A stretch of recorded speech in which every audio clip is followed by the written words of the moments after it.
For 9 months now, I've had the pleasure of being your bishop.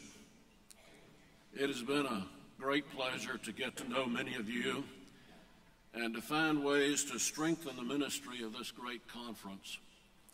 Although there are some areas that certainly can be improved, there are many great characteristics that this conference has to offer for the good of the United Methodist Church and the church at large.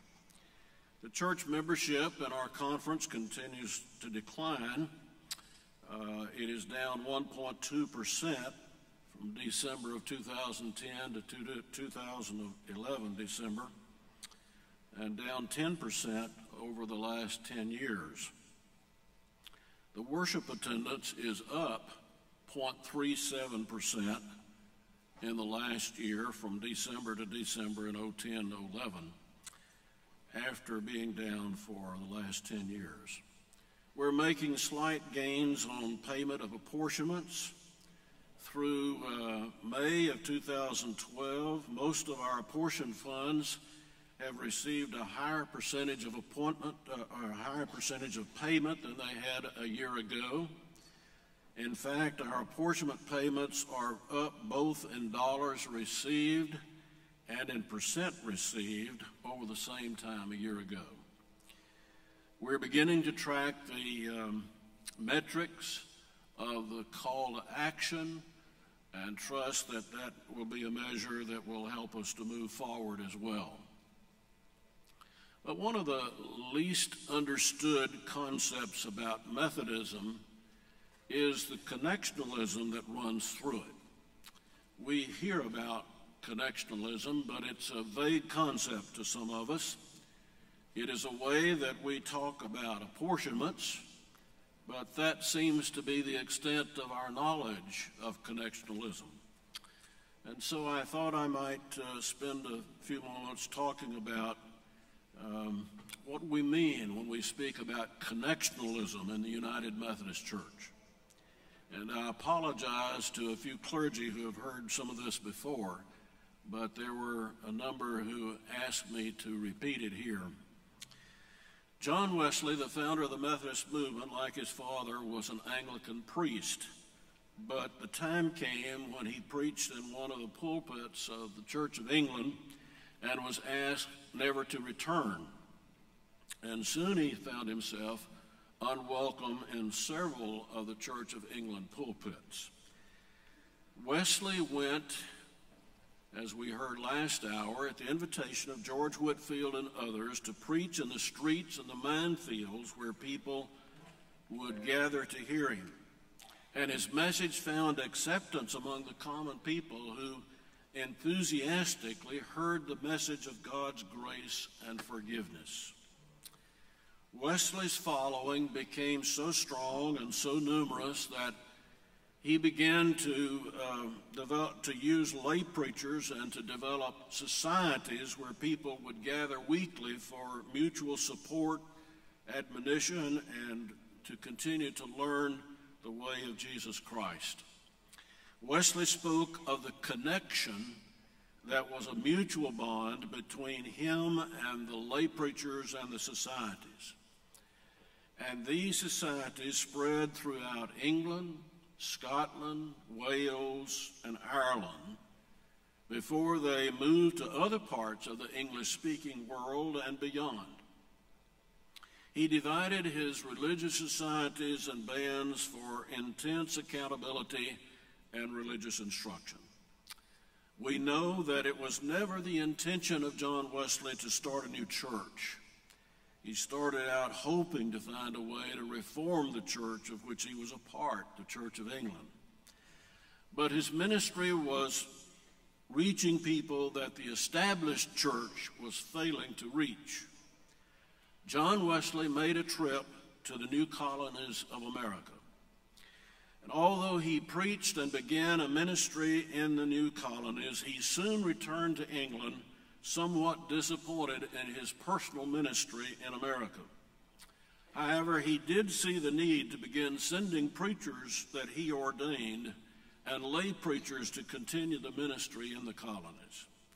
We know that he finally gave his blessing to the establishment of New Methodist Episcopal Church that was founded in 1784 in Baltimore, Maryland.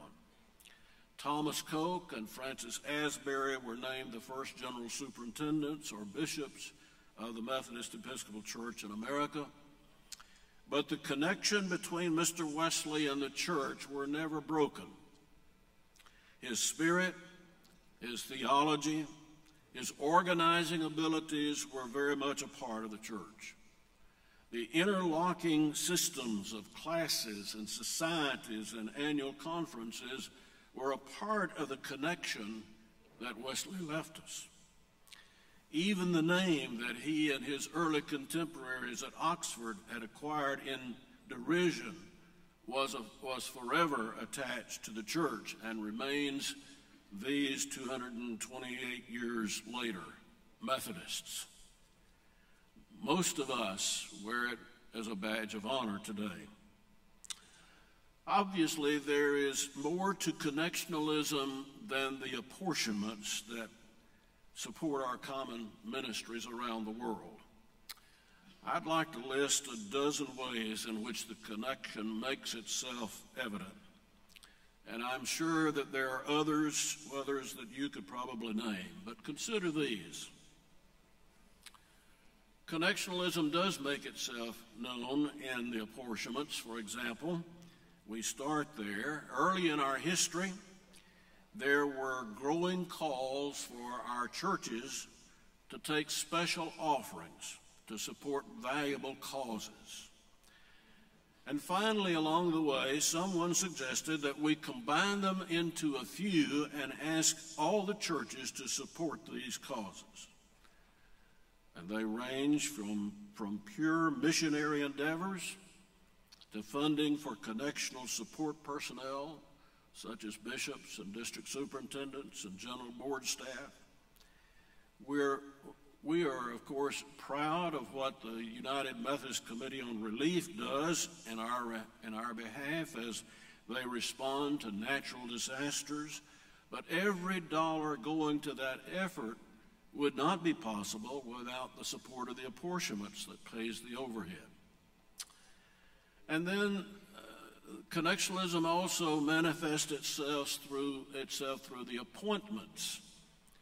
From the time a person answers the call to the ministry in the United Methodist Church until he or she goes through seminary and fulfills the requirements of the board-ordained ministry, is ordained and appointed by the bishop to a local church, given careful guidance, education, monitoring, and mentoring have all taken place. The Tennessee Conference estimates that $17,000 per year is invested in that clergy person who is assigned and provided to the local church. So the appointments are a definite way in which our connection makes itself known as well. A third way in which the connection manifests itself is through the covenant relationship in the orders of ministry. The ordinands in the service last night are becoming members of a covenant relationship that is unlike any other. They will be able to share ministry with the other elders and deacons in the conference throughout the years of their ministry. They have much in common, and they will share their experiences across the years. Connectionalism also manifests itself through the annual conference. The annual conference is still the basic body of the United Methodist Church. John Wesley designed it that way. The Book of Discipline says that it's the basic unit of the United Methodist Church. Local churches come together here to join in ministries that no one church could do on their own. Only by combining their efforts and resources are they able to accomplish much of their mission. Across the years, I've had the pleasure of knowing hundreds of first-time attendees to annual conferences, who went back to their local churches and gave elaborate reports of the amazing things that the United Methodist Church is doing in ministry together. They were overwhelmed at what they heard in the reports at the annual conference. That's a part of the connection at work. And then a fifth area where our connection manifests itself is through the charge conference in the local church. The Book of Discipline states that the purpose of the charge conference is to be the connecting link between the local church and the general church. Its purpose is to make, support, and sustain a fundamental connection of mission and ministry. Likewise, connectionalism makes itself known through the person and office of the district superintendent.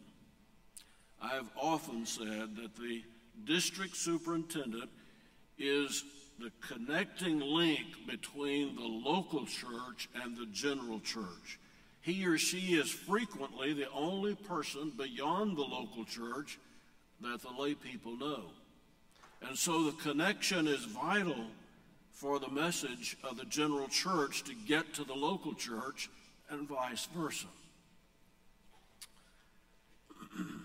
A seventh way in which the connectionalism makes itself known is through the United Methodist Church in the way in which we are connected around the world. In the Council of Bishops, for example, I have enjoyed getting to know bishops from Africa and Asia and Europe, and I've been able to travel to Mozambique and Russia and Lithuania to see how the United Methodist Church is in action in those countries where it is being rebirthed. We now have about 40% of our delegates to General Conference who are from outside the United States. We have indeed become a worldwide church, and that's because of our connection. Our connection is also manifest through our curriculum and publishing. Most of our churches use United Methodist curriculum, and they do not know how fortunate they are. It is quality material, and it is based on Wesleyan theology.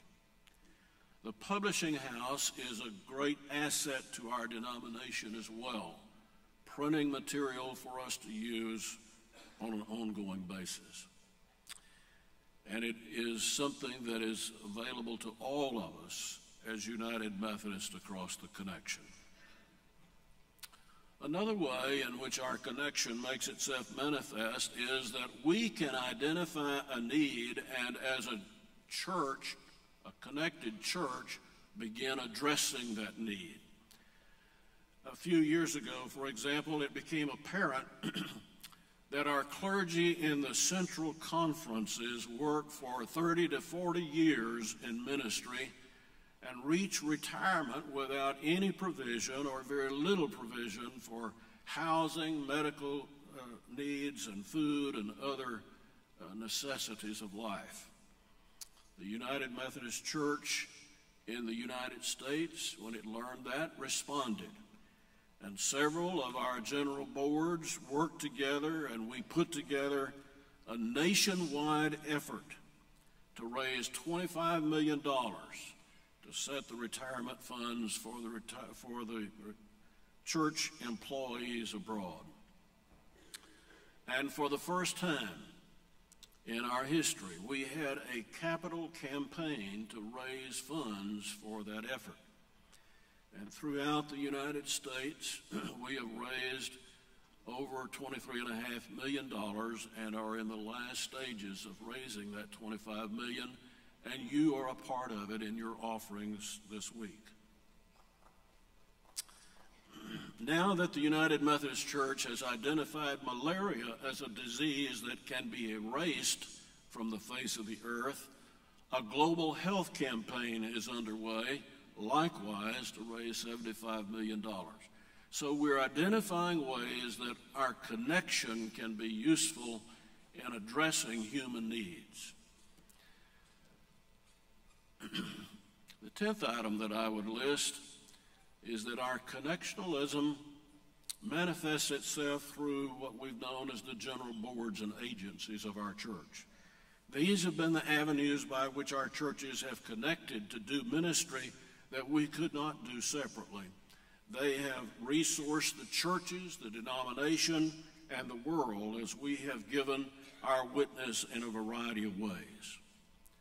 The General Conference recently discussed ways to alter their configuration, and they were altered slightly, but whatever we do in that regard, we must not forget to provide the ministry and the mission that has been carried out through this great part of our connection.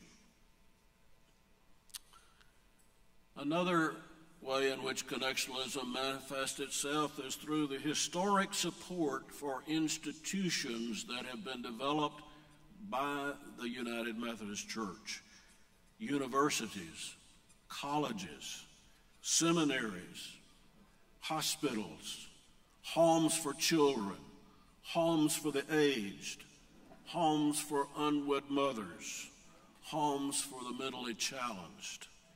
The United Methodist Church has started more institutions for people on the edge of society than any other denomination. It is one of the advantages of having the connection that we have.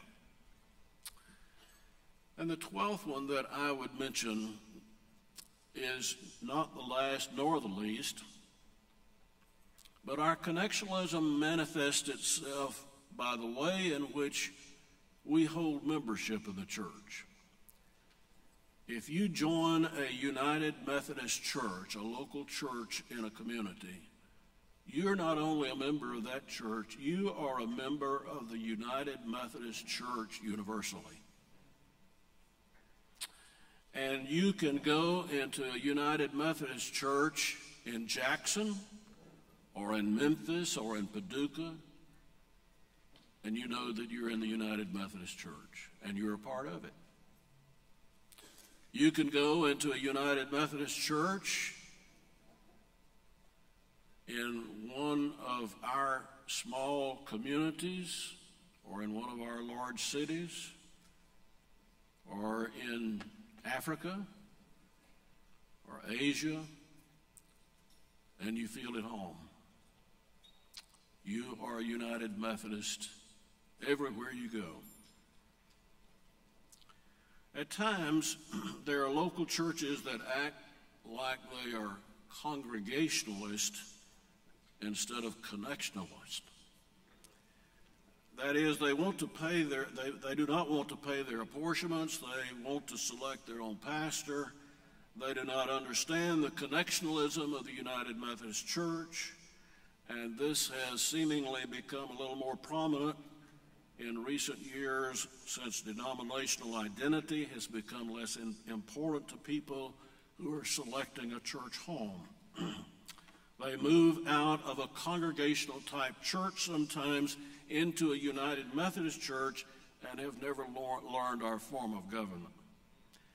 Also, in recent years, we have had a large number of pastors from other denominations become United Methodist and perhaps have never really been indoctrinated and informed about the connectional nature of the United Methodist Church. And so their leadership toward the connection is sometimes weak, and sometimes they even play into the hands of the congregation that wants to be more congregational in nature. It is an ongoing process to help new generations of United Methodists to be supportive of the Episcopal form of government and the connectional nature of the United Methodist Church. The denomination has had a decline in membership in the United States since 1968, unfortunately. And despite that membership decline, our financial giving continued to increase until the most recent years. And now our giving has begun to decrease as well. And the United Methodist Church is beginning to face this reality for the first time. You will notice that budgets are being reset and lowered at every level of the church, from the local church to the annual conference to the general conference. The United Methodist Church has recognized its need for change. A call to action steering team from the Council of Bishops was courageous to look transparently at the church. The interim operations team was established.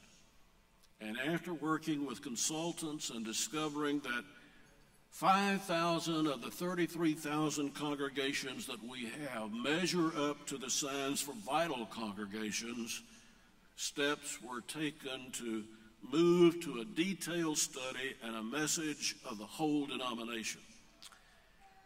The Council of Bishops issued a call to action, and that call to action is multifaceted.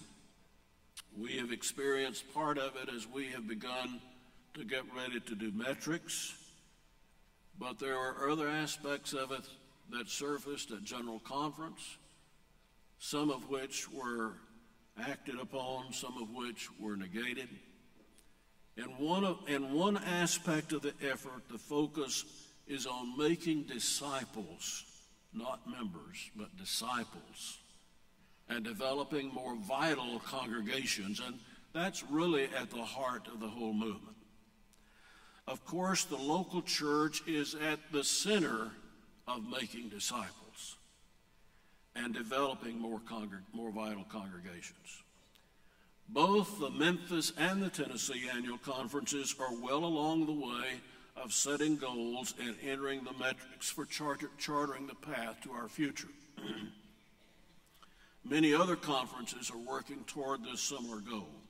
At the recent General Conference in Tampa, the bishops of the church laid on the altar on behalf of the conferences the commitments and goals for the future.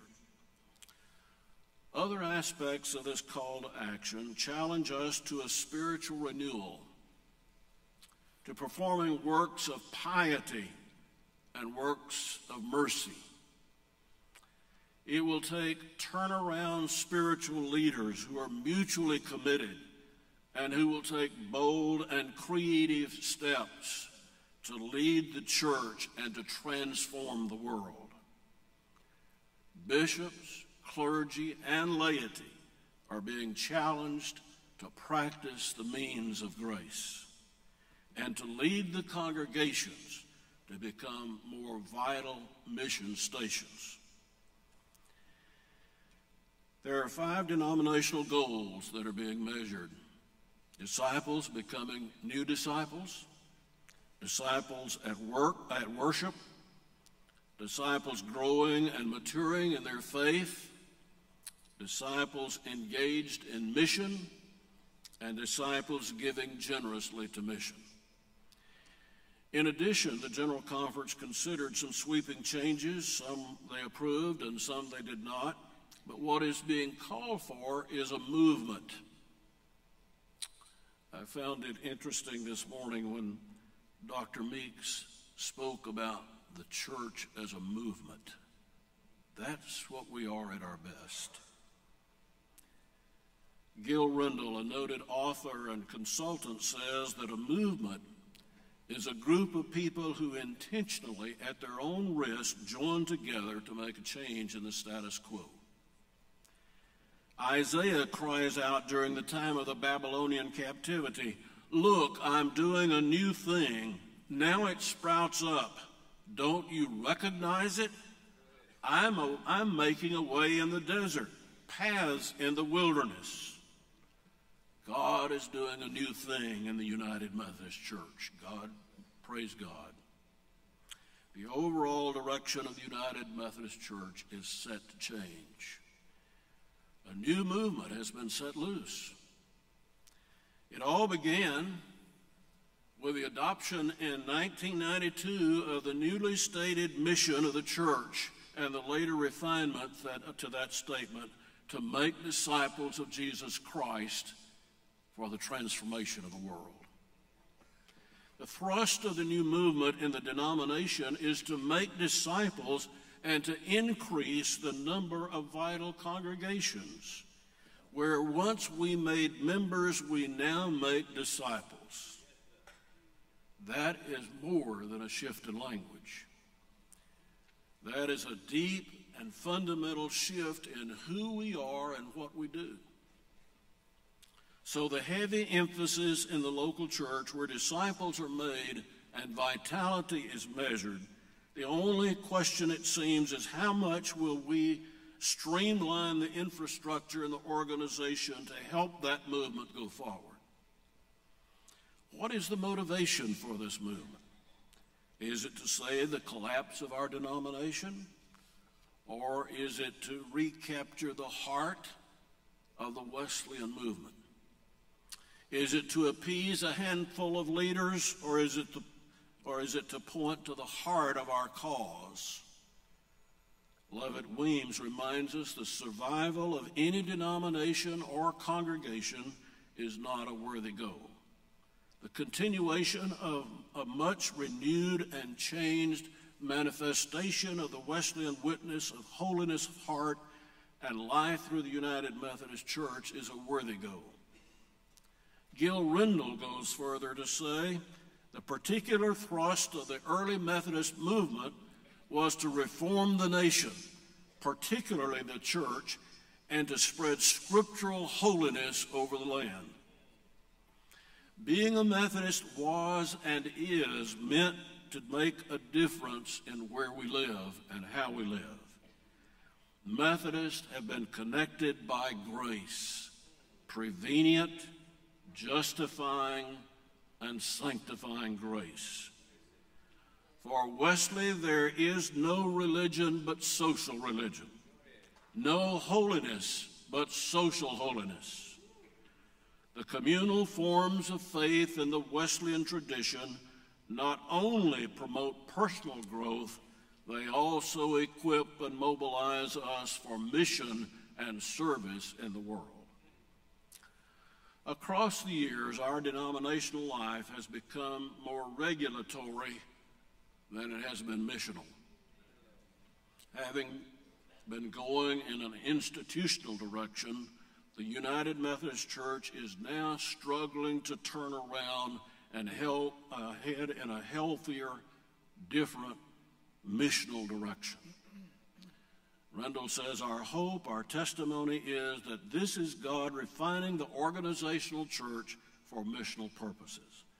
The new thing that is happening also challenges and changes our understanding and practices of connectionalism. Indeed, we are now constructing a new definition of connectionalism. The shared identity, who we are, and the shared purpose, what God is calling us to do and to be, holds us together. And so the institution of the United Methodist Church continues to give us a connection in many facets. And now to the extent that we adopt the renewed movement within the denomination, we are connected by shared purpose and shared mission. May our identity always be one that holds us together in the hands of Almighty God. Amen. Amen.